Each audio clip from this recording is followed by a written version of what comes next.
Welcome to Follow Me to the MROP, a podcast dedicated to the journey of the masculine soul and the transformative power of initiation. My name is Brian Mueller. I live in suburban Dayton, Ohio, and I made my rites at Pilgrim Park in Illinois in 2014. I'm your host, and in each episode of our show, I'll sit down with one man who has made his rites, and I'll invite him to tell his story. This won't be an abstract explanation or a theological lecture, just a real conversation about what it was like to cross that threshold at the rites and what changed afterward. Before we begin, a quick word of gratitude. This podcast is brought to you by Choosing Presence. We believe that the greatest gift a man can give his community is his own presence. In a world of constant distraction, Choosing Presence provides the tools to help you stay grounded in the now. If you'd like an easy way to begin learning about the practice of presence, you can download the free Practicing Presence app at choosingpresence.org/app. Now, the Men's Rites of Passage, or MROP, is an experience designed to help men move from the first half of life into the second, shifting from a focus on ego and achievement to a life of meaning and soul. On this show, we just don't talk about the rites in theory, we talk to the men who have walked the path. Today, we are joined by a man who has made his rites, and we're going to hear exactly what that journey looked like for him.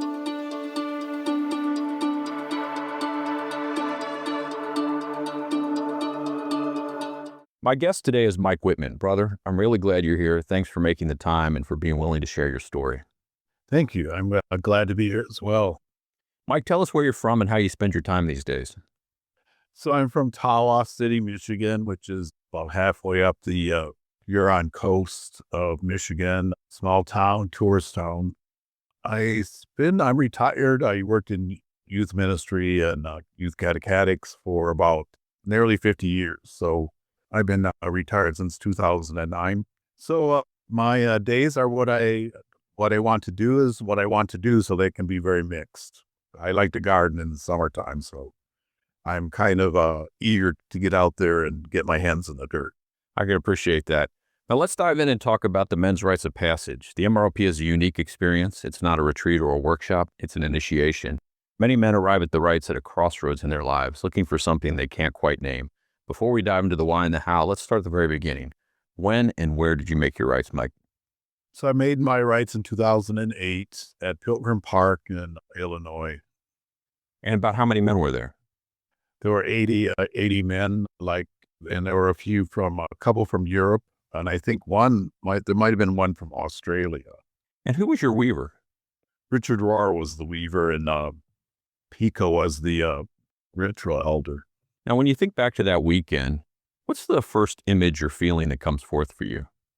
So when I think back, I really think back initially a terror, just getting ready to go. Not so much getting ready to go, but probably partway through the trip, I thought, what the hell am I doing? And if I had been 4 hours into the drive, I would have probably turned around and gone back home. Yeah, so that's my image of initially starting out. The impact was unbelievable. I mean, really unbelievable. I had no idea that it would be that impactful. I thought it'd be a nice retreat. I'd come home, be high for a couple of days or a week, and then it would be over with. But that's not what happened. Let me back up just a little bit and say, from that weekend, is there an experience or an interaction you had with another man that you'd be willing to share with us? Maybe something that you don't hold too closely because it's confidential or personal. Yeah, so I was one of the oldest. Actually, I was 60 years old when I did my MROP. So I was one of the oldest guys in my family group, and probably there other than Richard. Richard's 2 or 3 years older than me. But so there were two young guys that were in my family group. And for some reason, I took on this kind of paternal role for them. I think that was softening for me because I was terrified through the whole experience, which I can talk about a little bit more. But these two guys kind of softened me because I kind of was mentor and dad to them during the rites. So let's talk a little bit about what circumstances led you to participate in the rites. What was going on in your life at the time that you decided to register? that's kind of interesting. I was pretty arrogant. I thought I had my spiritual life down. It was down, and I got it worked out. It's fine and dandy. And I had started my master's degree down in southern Indiana. My dad had died the year before, and my mother was diagnosed with terminal leukemia. So I transferred from southern Indiana to Loyola in Chicago, and I was doing the work online. So I was working at the same time, so I couldn't go to campus. And Bill McElroy from Illinois, he was also in the master's program and taking the same class, which was called the Spiritual and Pastoral Care of Men. So Bill, toward the end of the class, we only had a virtual friendship because I had never met him face to face. So he, about halfway through the class, he said, I think you're ready for a men's rite of passage. And I said, what the hell is that? And so he said, read Adam's Return. So I read it. I had no acquaintance with Richard Rohr. I hadn't read any of his books. That would not have been a draw for me. So I read the book and I just trusted Bill. So I signed up, I was accepted, and I started on the journey. Came alone to the rites, or did you come with another man? I came alone, drove 8 hours from Michigan to Pilgrim Park by myself.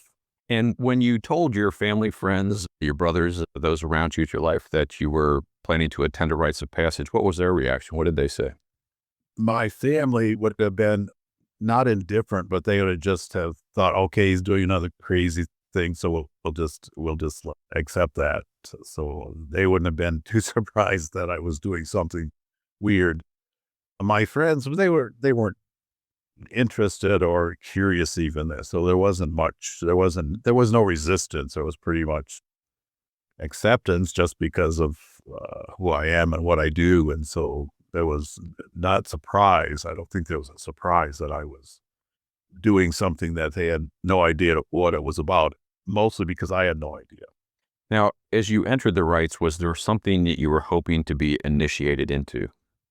Absolutely not, because I had no idea what was going to happen to me. No, I had no idea what I was getting into. I just, for some weird reason, I just trusted McElroy, and which was weird to me because I'm pretty guarded and pretty, I like to feel safe. And so I don't know why I did it. Yeah, it's a surprise to me even to this date.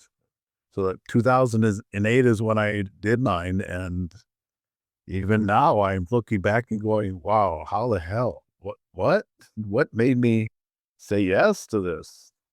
Well, you already expressed that you felt a lot of terror as you approached Pilgrim Park and entered into the rites. Let's drill down a little bit on that. Tell us a little bit about what that terror was.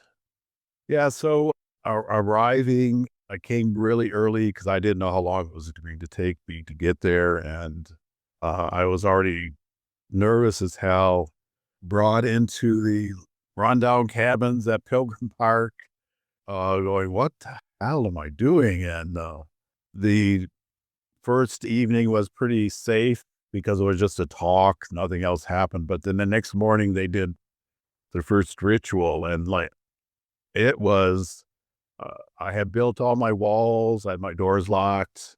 The first ritual just broke through, was breaking through the barriers of my safety and making me feel, I couldn't name that. I could not have named this at the time, but it made me feel vulnerable. I don't like that. And so as soon as it was finished and I was on my own, when they would send you out, I would build my wall up again because I thought, okay, this is not happening again. I'm going to be safe. I'm going to make myself safe. So, but as the week or the 4 or 5 days progressed, I knew something important was happening. I couldn't tell you what, but I knew I sensed there was something significant going on, and it was meaningful. But if you would have asked me at the time what it was, I would not have been able to explain. So I just kept, each ritual would break through the barrier and I would build it up again, and next ritual, break down the barrier and I would build it up again. But I sensed, like I said, there was something important changing, but I could not have named it for you. You know what I'm hearing, Mike, and you can tell me if I'm wrong, but is the word that I'm hearing, or maybe that to describe sort of your fear, vulnerability, a fear of being vulnerable with these other men? Yeah, because my my raising up as a male would be other men are dangerous, so you need to be careful with them. So they're competitors. So that would be a part of, and it would be all unconscious. There would be no awareness of that.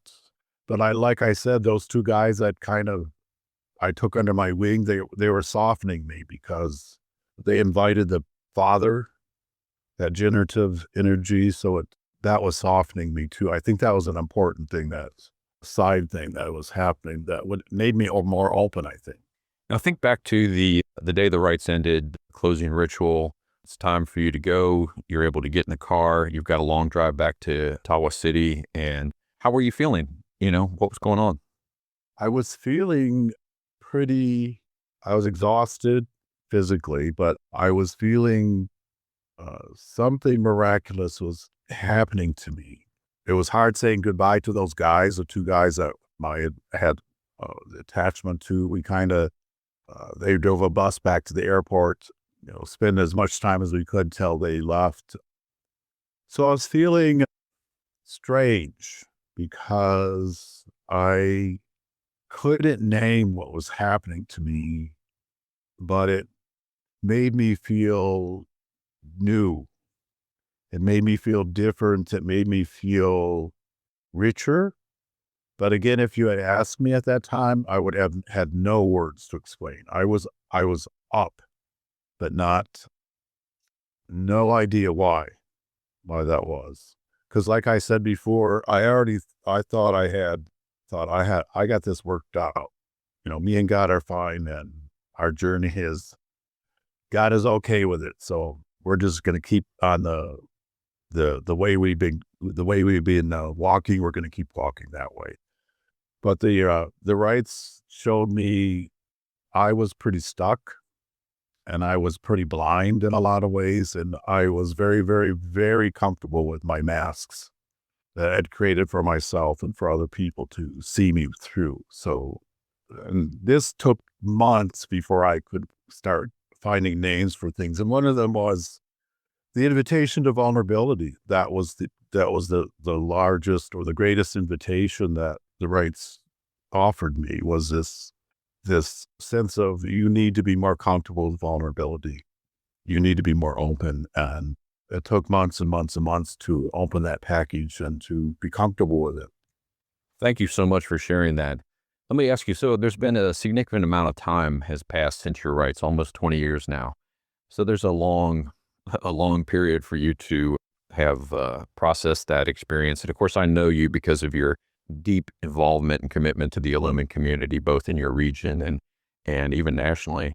So I want to ask you, what has changed in your life since making the rights, thinking practically, relationally, even spiritually? So, on a relational level, again, I would return to vulnerability. I have been in the chapter, I've been with that chapter since it began, and been with the evolution and my evolution along with the evolution of the chapter. So I think it took so long. We would have retreats where you would be in the sharing groups, and you would have to talk about respond to the prompt questions, and I would have to unlock so many doors. I would have to tear down so many walls to try to get to a place where I could respond, honestly, concretely, and from the heart, not from the head. It would take so long. And I would be hoping that everyone would share and there'd be no time left. That is exactly what I would try to manage to happen. And so then the last 5 years, there's been a lot more comfortableness with it doesn't take as long to get to that point where I can be honest with myself and with the men in the sharing group. So I think that's the biggest gift that the MROP gave me, was recognizing the masks that I've created for myself, and I've given you to look at me through, to see them as masks and not as who I am. I think that's one of the greatest gifts, as I said, that the MROP gave me. Mike, I believe you come from a very large family, that you're the oldest of many siblings. And I sense that, you participate in a community of men and you're very active. And so I want to ask those of closest to you that know you've been through this rites experience and your involvement in Illumin, what would they say? What's changed in Mike? How would they perceive the changes in Mike over these last 20 years or so? Well, I actually asked one of my sisters. I have 5 sisters and 4 brothers, so I asked one of my sisters who's a 8 on the Enneagram, so she's pretty honest. She's pretty in your face. So I said, Kathy, have you noticed any changes? And she said, yeah, you're a lot less negative. Well, that's good. Yeah. Yeah. So, yeah, I think if you'd ask the guys in my chapter, they would say that I have softened. And I think that's another one of the gifts that the rites and Illumin has provided, and the guys in my chapter, because they have been so patient and gently challenging with me. So I have written, and I've said before, I don't know where I'd be if I hadn't had that experience. That's how changing it was for me. And it continues to be unpacked now. Even now, I'm still unpacking my experience. Thank you so much for sharing that. How is your understanding of masculinity, initiation, and even the male purpose in life changed over these years? So initiation ritual, especially ritual, has become very, very meaningful. And for almost from the beginning, I've just ended that role in the chapter, but I have been the ritual elder. So ritual has been very, very important. So we have in our chapter, we've created a rite of passage for boys and dads or mentors. So watching that and how meaningful it is to the men and the boys, especially the dads or the mentor, there's a big transformation that takes place. The masculinity, the definition for that is so flexible for me now. It's not as defined as it was before. And it was so hard to achieve the goal that had been given to me for defining what manhood was about. It was a goal that was painful, hard, and only encouraged me to be more and more protective of myself, more guarded, more hidden. So, yeah, my understanding of masculinity and maleness has been transformed in significant ways. I think in a healthier way. So I see it up to each man to define how he is going to try to live out masculinity and his maleness. Not so well defined as it was when I was a kid. I know my dad and I crossed swords all the time because he had some certain expectations, and I would not meet them partly on purpose, but those expectations came out of his own way that he was trained, and the archetype that he was a dark archetype that he was trained in as being a man and being masculine. Absolutely. In fact, I was hearing so much good stuff that I was going to ask you a little bit more about your spirituality, but let me put a finer point on it. As somebody who's dedicated his life to his own spiritual formation and then through the pastoring of youth, their spiritual formation as well, how has this experience energized your paternal energies and changed your approach, both, especially, I guess I'm curious into how you mentor and pastor young people and young men. When I finished the MROP, I retired in 2009. So when I finished the MROP, the idea of initiation was more, I had been engaged in creating rituals for myself, trying to find my own way to manhood without knowing I was doing it. I'm looking back now and seeing it. And I was talking to my baby brother, and he's 22 years younger than me. So I was a second dad to him, really in a serious way. So I was talking to him about my rights, and he said to me, Mike, do you know you did that for us? Meeting him and my nephews. And I said, how? And so he would talk to me how I had created these kind of liminal spaces, passageways, that I was not aware of. I had some awareness I was doing it on purpose, or that was my intention. After the rites of initiation, then I became very intentional when I was mentoring a kid. Became very intentional about noticing the liminal spaces he or she might be in, and I would how to have them identify them and to say yes to passing through them. So I think I became more intentional. One of the things that has been a cornerstone of yours in my relationship, and I'm not sure exactly where we met, Mike. It might have been out at Solarize, which used to take place at Tamiyan, New Mexico. But very early on, you identify as a type 1 on the Enneagram, and I do as well. And I firmly believe from my own exploration of the Enneagram and what I've learned is that some of our best teachers are the men and women that are the same type as we are. It's one of the reasons that I think I've been very attracted to Richard Rohr and his work. And maybe you could say the same. But there's going to be some people listen to that are not as familiar with the Enneagram, although it's really popular within Illumin as a means for further development and growth. First, let me ask you, can you tell our listeners what the type 1 on the Enneagram, what's the titles or the names for that and what that is, being a type 1?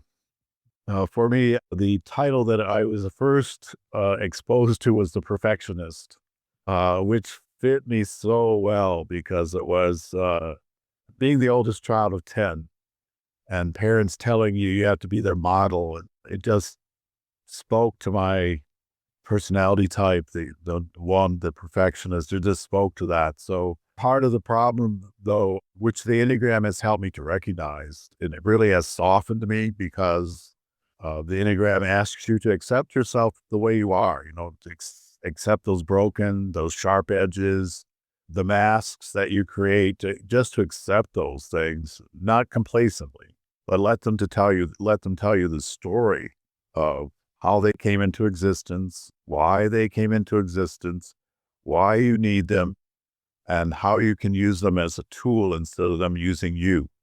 Instead of them being on automatic and inviting you to only be reactionary rather than that you're intentional about using your personality type as a tool. So I'm a spiritual director, so I use that with my directees, and I always say to them, you are not your personality. There is more mystery there than that personality identification. And that's the thing you need to open yourself up to, that deeper mystery of who you are. Yeah, I experience you as a wonderfully integrated one. And you mentioned the title Perfectionist. Another one that people will hear often is Reformer. And unhealthy ones are known for being maybe too critical. Although I think a lot of people don't understand that the worst criticism one's often reserved for themselves. It's that voice in their head. And there's some deep wounding within the one, that a fear of not being good enough. And once they're more integrated in their better perspectives, they're able to kind of see the world more holistically as sort of having a divine perfection. And they're able to do that for themselves and actually invite other people into that space of serenity and peace.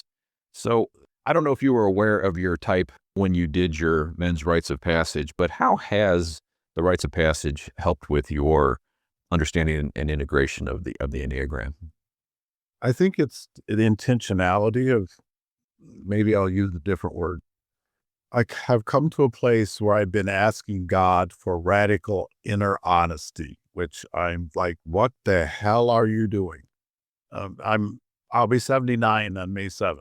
So I'm at a place where I think it's common for people this age, or hopefully anyway, to begin to do life reflection, looking at one's life. And so I'm not sure if I'm answering your question, but I've been able to step into a place where I realize, wow, you are so dishonest there, or into a relationship that I may have engaged and thought, wow, I'm doing really good work here. Then I realize you had a lot of other needs that you're trying to have met through that person. And so I've been able to stay inside of that pain of recognizing that dishonesty and not try to escape into a mask where I'm the good boy, the image of being the good boy. So I think that's that one thing that's been a gift to the Enneagram because of that softening that it's done for me of accepting myself the way I am and other people, accepting other people the way they are and life as it is in the moment I'm in and being open to the fact that tomorrow is going to be different or the next moment might be different, but just to to stay present in the moment that I'm in. Yeah, so my spirituality, going back to that, my spirituality has changed a great deal. The kind of spirituality I'm engaged in and have been for most of my life is spousal spirituality. So it's really a heart spirituality. Most of the time in the beginning, I was in my head though. That's the part that the MROP and Illumina has helped with, of recognizing that it might be spousal spirituality, but you've been in your head, trying to live it in your head and not in your heart. And I think that's what the MRLP and Illumina has dropped me down into my heart. And the Enneagram has done that too, because like I said, the softening part, where it softens you and doesn't leave you so hard as a one, so hard where you're in your head criticizing yourself constantly. Yeah, that's very resonant for me, that hard edge. And, again, the hardest edge I use for myself, reserved for myself. I used to think, these people think I'm being hard on them. They should be inside my head. I could tell there's a lot of transformation that's gone on with you. This is an audio only podcast, but I'm looking at the sign that's hanging behind you on the wall. It says, "My family tree is full of nuts." And that made me chuckle. And I think that's testament to you as a type one Enneagram being able to just kind of accept happily the situation of your family members and just sort of the crazy making things that are just part of life. Let me ask you one more question, Mike. Since we've been talking Enneagram, can you make the case for someone who knows their Enneagram type number and says, yeah, I think I'm a type one on the Enneagram, make a case for them participating in the men's rites of a passage and what that might do for them? So I think if you're a type one, I would say to you, go to the rite of passage because it's going to invite you into a place of generativity, into a place where you are going to love yourself and you're going to look out and you're going to see out there miracles going on around you, ordinary miracles just happening everywhere. And it will put you in a place where you will not want to escape from ever again. It will make you want to be with yourself and want you to be with all the other imperfect people in the world that you're going to encounter. And the realization that our perfection is in our imperfection. That's the piece that I really appreciated from the Enneagram and the MROP and my life with Illumin and how I've been trying to incorporate that, integrate that into myself, that acceptance of imperfection and not complacently, but accepting it. It's a part of life and transformation is just around the corner. And I think that's the liminal space that the MRLP offers. It offers this huge 5-day liminal space, and there's a communal experience of that liminal space and a unique experience of that liminal space, unique to the individual person. So when I look back at my MRLP, I see so many doorways that open, passageways and liminal moments that I said yes to. And I'm surprised that I said yes to Bill McElroy's invitation. I'm surprised I took those passageways. No matter how terrified I was, I walked through them. Yeah, I think that's the courage that you experience.